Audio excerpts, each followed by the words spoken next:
Hey everyone, I got an exciting interview for you today. I don't normally do interviews on Sunday, but we have somebody who read the book One Rental at a Time, saw himself in it, and he's like, "Hey Mike," he reached out, which, oh, by the way, I put my email in the book 3 or 4 times, so he reached out that way. And let's welcome Donnell to the show. How you doing, man? Hey, how are you? Good morning. Good morning. I'm doing very well. Where do you call home by chance? I'm in the Washington, D.C. area, Maryland, Washington, D.C. Oh, very cool. Very cool. I was always curious. So 3 hours ahead. So thank you for doing this kind of mid-Sunday. That is greatly appreciated. Why don't you introduce my audience to who you are, kind of set up, your business, because you have some rentals today, and then we'll get into your questions. Okay. Well, my name is Donnell Holiday. I've been in real estate a while. I started really majorly doing fix and flips. Back in my first property I purchased in 2002, actually. Oh, wow. Okay. Yeah. So I got to see the down market and yes, all those experiences. But one thing that really brought me to one rent at a time is during that time, I probably done 60, 70 deals. Oh, wow.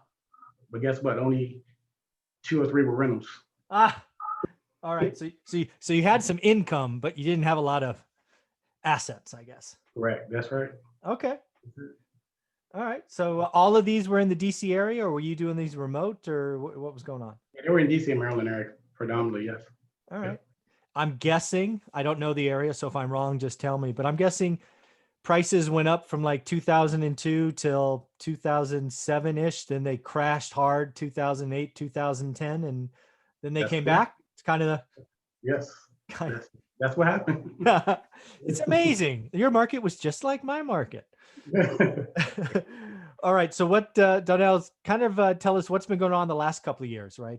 2017, 18, 19, 20, set up where you are now, and then we'll get into your questions.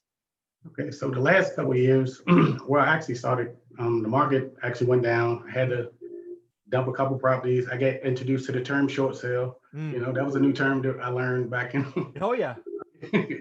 So went through that. And then in 2013, we started to acquire rental properties. And I went more to rentals. I switched my gears from fix and flips to rentals because, as fix and flips, it's like having another job. I already have a full-time job already. So it's like having a, oh my gosh, job, so it was a lot of work. Oh, wow. So you did 60 or 70 deals while working a full-time job. Correct. That's amazing. Okay. All right. So you're sitting here today with what, 5, 6, 7 rentals, a full-time job, and you're like, hey, how can I get out of this? Is that kind of where we're at? That's why I am. Yes. Okay. All right. So remind me, what are they? Are they single family homes? Are they duplexes, quads? What are they? They're all single families. Okay, cool. All right. So you've got 7 single families, all in the Washington, Maryland, DC area? Correct. Okay. All right. All right. So where do you want to go next? What were some of your questions so we can dig in together? So my questions for you were, when you started your exit strategy from your 9 to 5, what was your first 2 to 3 years? What did that look like? Your plan prior to leaving? Yeah. So I would say I went through 2 steps. So when I was at 7 or 8 properties, that was kind of like in the book. I don't know what that was, like year 5 for us, year 6 maybe. And what we were doing is, damn, these things are expensive, right? Because this was still 2007, right? This was pre-crash, or 2006. And I was like, damn, this shit's expensive. I got to get another house. I have the money, but I can't find anything. It's just too expensive. So as we talked about in the book, the first step for us was we needed to re-leverage capital. So for us, that meant 1031 exchanges. So what we did is we sold houses that had a lot of equity, and we moved all of those into multifamily. So step 1 for us was going from 8. It was funny how the math worked, 10x, right? We went from 8 to 80. So again, I'm assuming you have some equity in these. I don't know, again, the DC, Maryland area, but if it's like where I invest, it's pretty pricey today. There's no inventory out there. But I don't know your market for multifamily, right? That's something I don't have. I'm guessing 2020 is not like 2006. In my market in 2006, multis were depressed because everybody wanted a house, right? So that's not today, right? Today, all these people with deep pockets want to buy apartments because Grant Cardone says bigger is better, when they don't know that that's not necessarily true. They can overpay. And actually, I think a lot of them are going to get crushed. So the first answer, again, trying to relate your experience today to my experience in 2006 is, I think you're going to have a chance to do some 1031 exchanges, but I think it's out a little bit. I think it's in 2022, maybe 2023. So I think it's time to get to look for those and time to get used to the market, because what people don't realize is commercial properties, they have a debt structure that can force a reevaluation, a refinance, and cause some owners to lose properties. There are going to be a ton of small time landlords lose properties in New York, San Francisco, LA. I don't know DC, but I'm guessing as vacancies rise, owners get stretched.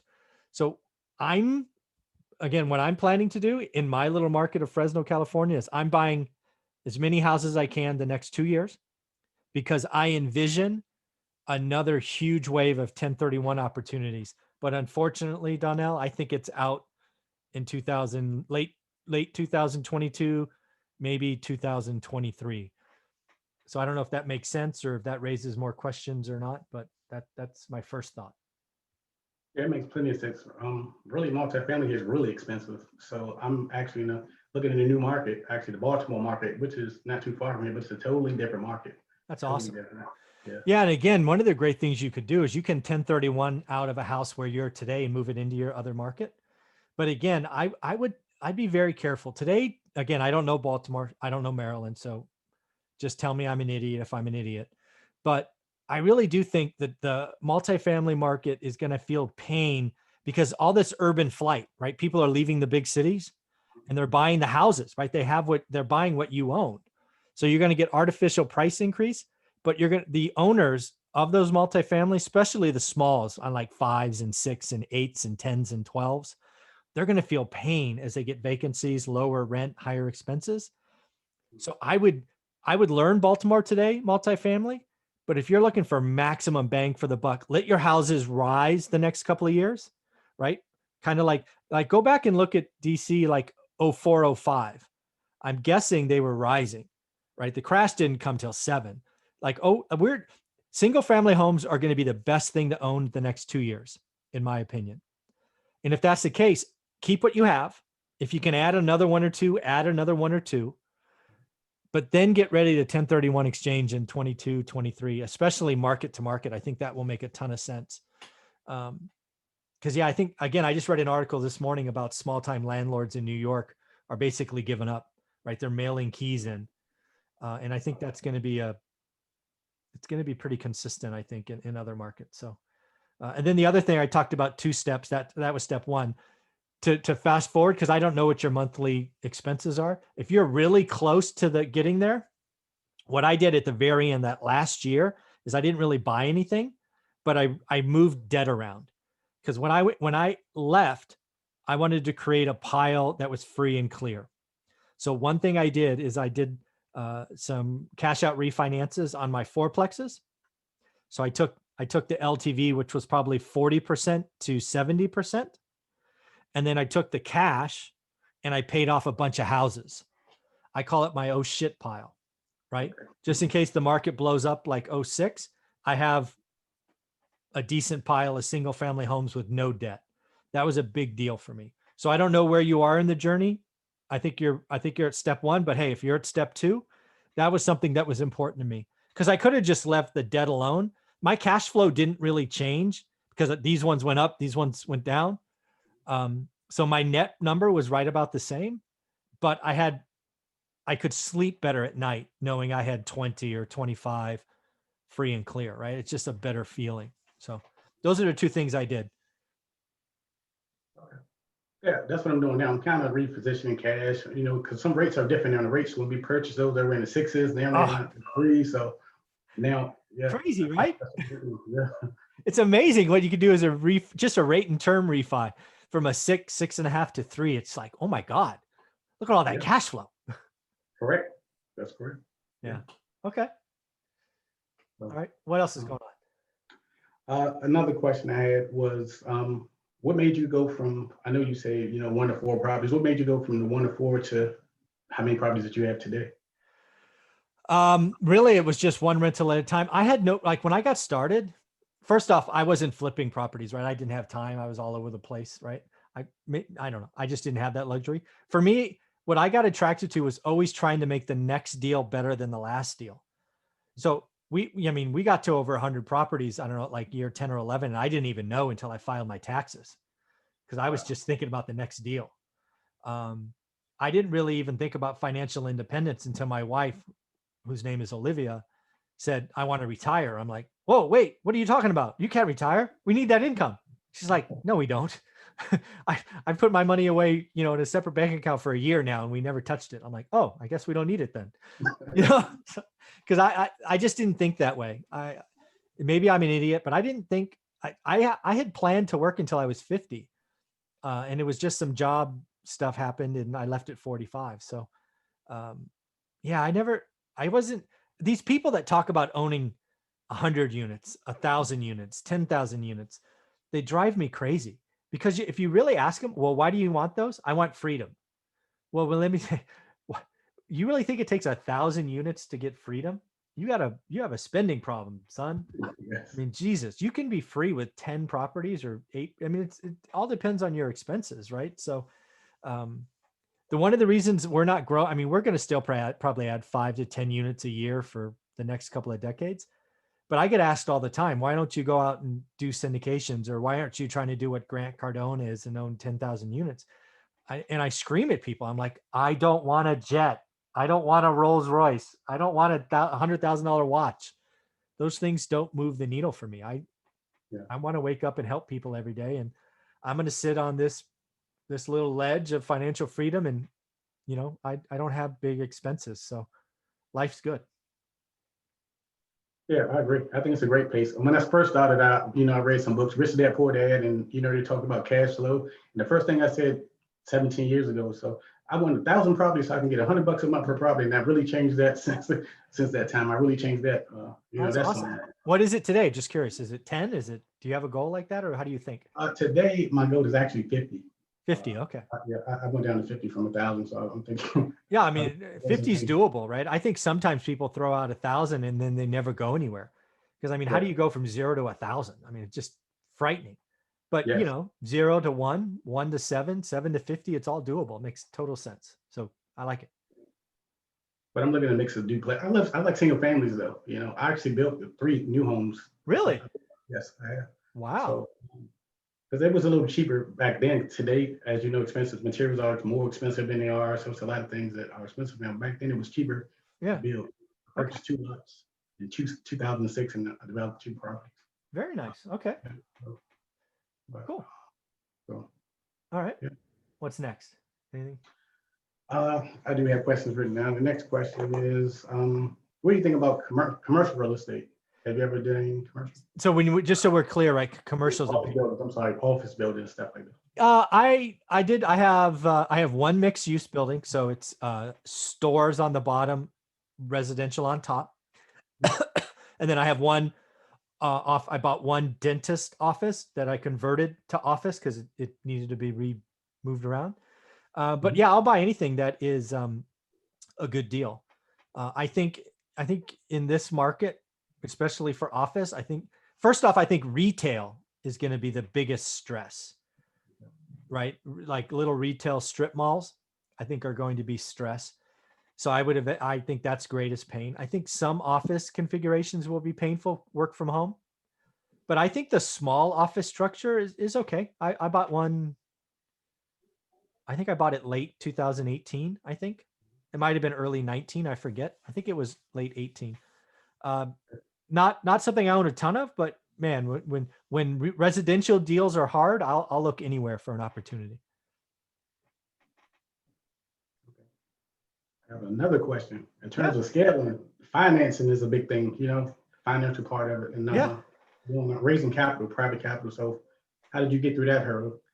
Yeah, private capital has been a huge deal for us. We've done it twice. 2010, we raised millions of dollars. And then in 2018, 19, we raised millions of dollars. So the key for me is documenting your success, because I've never actually asked for a dime. It's kind of amazing. All I've been doing is documenting my projects. Like if you check out my YouTube channel, One Rental at a Time, I have a playlist with project walkthroughs. They're like 90 seconds long, but I just continually show what I'm doing and talk about the numbers, and people, as they see them and progress, it's amazing. People call me all the time. Hey, if you need some money, I've been watching you for a while. I see what you're doing. That's one of the reasons I have this YouTube channel, is to get my name out there and talk about what I'm doing in the business. And it's amazing. People just reach out and say, hey, let's have a conversation. Let's talk. And again, I've raised millions of dollars 2 different times and never asked for a penny. So document your success. You already have success, Donnell. Document what you're doing. I mean, shoot, go back and document what you just told me. Hey, in 2006, when the property, I mean, I would do a video. I mean, today I would do a video in front of that house, those 2 houses you built, or those 2 lots, and go, hey, in 2006, I ran the numbers and it was actually cheaper for me to buy this lot and build it and sell it. And these are all the numbers and blah, blah, blah, blah. And oh, by the way, in 2020, can't quite do that. Lumber's up 200%, drywall's this and this is that. Right. And then just keep documenting your success. Talk about the properties you own. I believe people invest in the person, you first, and they got to like you. They have to understand you. They have to understand your knowledge. And the beauty is you don't even have to ask. It does take time. In 2010, YouTube wasn't around, or if it was small. It was actually a website. I wrote something called Wealth Building Pro, and I just documented every property. And then starting 2018, I started documenting properties with video, because video was the big deal. So yeah, just document your success, document your track record, document mistakes. You got it. If you have a mistake, document it. People like to see those, and you'll be amazed. In 3 months, 4 months, people will start calling you and go, hey, if the next time you get a project done now, call me. We'll talk about how, they could be your funding arm. It's pretty amazing. It's worth both times. It is true. Because I remember at one time, like you said, you can buy properties at the price of land. I was buying properties that were already built for the price of the land. They were selling them when we had the first, Yeah, like 2010 was an awesome year, man. Everything, I bought lots of stuff at land value, and they had the structure. It was crazy. Yeah, it was. So doing your journey, I know this is a question, but I like the audience to hear this. Did you ever feel like quitting doing your journey? Did you ever get tired, beat up over? Yeah, there was a couple of times. And one of the beauties I had is again, I've already said it, I'll say it again, Olivia, my wife, she was absolutely a part of the journey the whole time, right? It was in the car with me going down. She went down every time for over a decade. So when I was down, I was lucky enough she was up. And then when she was down, I was up. I mean, there was plenty of times. I thought we were going to quit after that first house that you read about in the book, right? When the tenant destroyed it with $15,000 or 12,000 or whatever it was. I was certain that would be the only time we did it. And thankfully, Olivia was, voiced differently. I remember one time, I think I wrote about it in the book. I mean, it was so sad. We were right at the tipping point because again, cash flow starts as this little trickle, and then it's a little bit of a stream, and then it's a good flow, and then it's a raging river. It's amazing how it happens. So we're getting a little stream, right? And I don't see it because we keep buying, right? The little stream starts paying for repairs, right? We buy a house, we spend 15 grand fixing it. I don't see it because the cash flow goes to fix it. I know it's happening because I'm not writing the check out of my account, but I still don't see the money, right? It's like, where'd the money go? It's in the next property. So I remember coming back from employee. So he reported to me not their open house, their housewarming. And I remember pulling the car over and just crying, Donnell. I was stressed out. I was burned out. We probably had 100 units at the time, maybe 110. And I had a bad day. I had a bad hour. I was losing it. And thankfully, again, Olivia was there to say, it's okay. Let's go home and look at the numbers. Maybe you haven't, because again, Olivia did the books. So I didn't really see the monthly numbers. I was just finding the deals. So she took me home and showed me the numbers and where we were and, how much progress we made in the last couple of years. But yeah, I mean, yeah, and that's why I wrote in the book, my biggest mistake was I didn't celebrate the successes. If I would have taken moments of time every 6 months or a year or whatever to pause and look back, I don't think I would have had as many down days. But I was an idiot. I just kept running head down, running up the hill, and that gets tiring no matter who you are. So that's why a big lesson learned was to celebrate the small successes. So yeah. So yes, I had many days that felt horrible. Yeah. Understandable. Yeah. So how many properties did you have once you decided to leave your 9 to 5? We almost had almost 200 doors at the peak. When you left? Yeah. Yep. Cool. Mm-hmm. A lot of doors. Yeah. Yeah. It was another question in the question that you didn't ask, but I'll answer. I would say 65% were multifamily apartment style. Okay. And then 35% were houses or duplexes. Okay. So what size multifamily? How many units? The biggest we own is 20. Oh. Yeah. We have 20s, a couple of 18s, 13s, 10s. Yeah. We've never done anything massive. 20 units is the biggest we've done. Everything's in Fresno? Nothing Yep. outside of? One market. Wow. You really know that market. You really know that market. Yeah, it's and I won't go anywhere else. I mean, it's so hard to learn a market. Switching like that's hard. Have the team, have the resources. Again, don't want to risk what we've built, right? Like we toyed with Texas. I wrote about this in the book in 2008 or so, or 9 or whatever it was. I'm glad I stayed. I mean, it's just, learn your market, build a network, meet people, get deals off market. It's consistency matters. Consistent daily progress matters. Yeah, I agree. My market is similar to that. Most of the agents that I knew when I started off are brokers now. So most of my do come off market. My whole Awesome. relationships are, my network is my relationship. That's how I get my deals. So strong, great move. Yeah, it is strong. And but I know people who do BRRRRs and they do them out of town. They're going out of state, but I don't feel safe doing that. Just screams. So here's the deal. Those can work, but eventually you're going to do one too many and get caught. Yeah. Yeah. It's just, doesn't end well. Yeah, I agree. There you go. All right. Next. The next question was, auctions for purpose. Have you ever? What do you think about auctions? Finding properties on auction sites and stuff like that.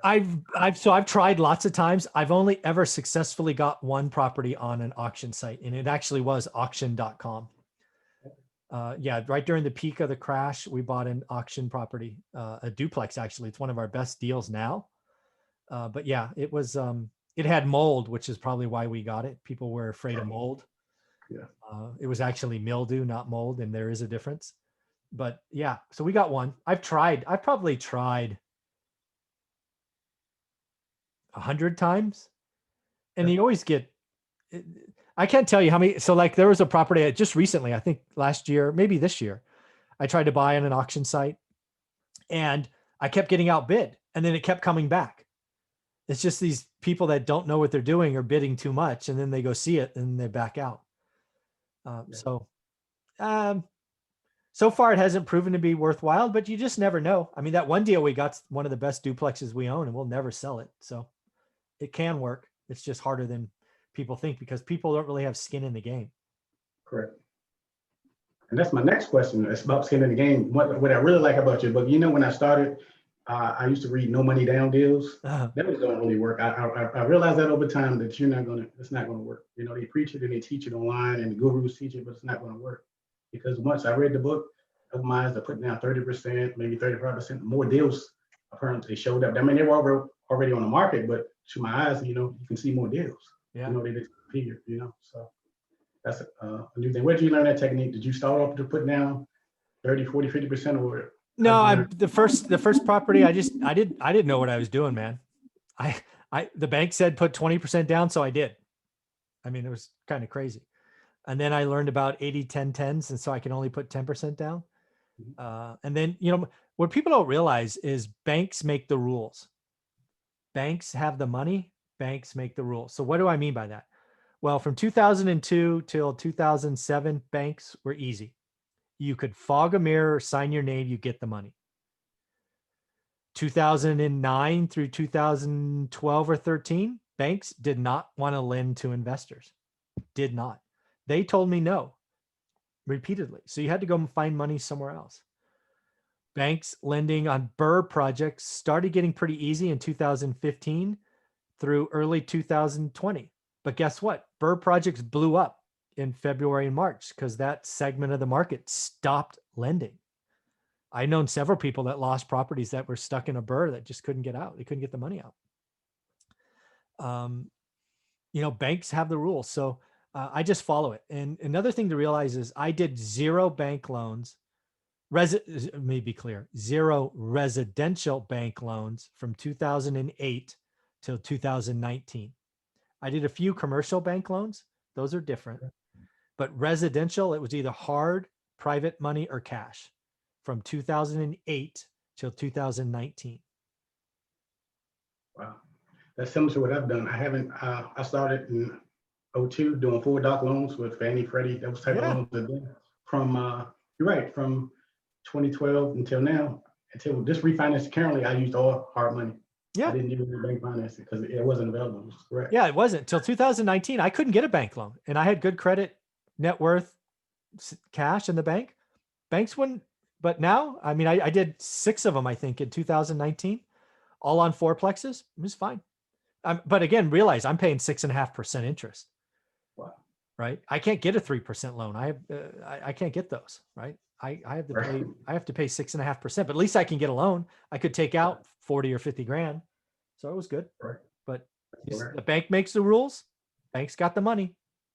Yeah, that's true. Well, hard money that's only one obstacle I have about going into, scaling right now. It's going to have to be private lenders, or because the banks won't lend. I mean, you have a limit on your private credit for 10 properties. Maybe now they probably go down to 4, depending on the market condition, what's going on now. So, you're right. They could. I think you really, Donnell, just a little bit I know about you. I think you have a story that will attract private money. You've been in the game, 18 years-ish? You've got 60 or 70 deals. I tell you, if you spent a month documenting 15 of those deals, just creating a library, whether it's on video and PowerPoint and pictures, however you want to do it, you'll be attracting private money in 90 days. But they got to see your track record. So documenting that, spending a little time, a little energy, creating almost a booklet of your deals, you'd be amazed what happens. I have to do that. I have to try that. I actually don't even have a Facebook account, so I'm like you. I've been with my head down and it's been working and going. So I have to really take time to put everything back together. I actually still have files in the garage of 2002. I was cleaning, going through some things the other day, looking at old deals and still reading them and learning. Like, I don't believe I did that deal. That's awesome. Congratulations. That's cool. Yeah, you have a story, man. You have it. You just need to put it together, and you got to figure out your story, right? Is it best told in video? Is it best told in pictures? I think you're on the cusp of raising some private money, I think. So that's good. Thank you. Mm-hmm. What else? What's your next question? So for a seasoned investor like myself, I consider myself a seasoned investor. Mm-hmm. What do you say I can do better to help me achieve my goals? Or make it a little easier? Yeah. So really step number 1 for everyone is learning your market, right? So the market you're in today. That's step 1. You're entering a new market, so that'll take some time. So the gasoline or the accelerator for you is going to be the same as it was for me. In the short term, it's private money. Private money allows you to use your capital better. And oh, by the way, you can provide a great return for someone else and a great return on your money. Probably what you're going to want to do, so just to keep the engine going, again, these are just examples. Flip one, keep one. Flip one, keep one, right? so you can keep priming the pump in the engine. Then the other thing you need to do is again, I really believe this. We'll see if it plays out. The next 2 years are about buying as many quality single family homes as possible. Then in say 2023, it's going to be okay. Prices are up another 20%. It's time to sell, and then do a bunch of 1031 exchanges into distressed multifamily. I think multifamily is going to go on sale in urban centers, and I want to be ready for it.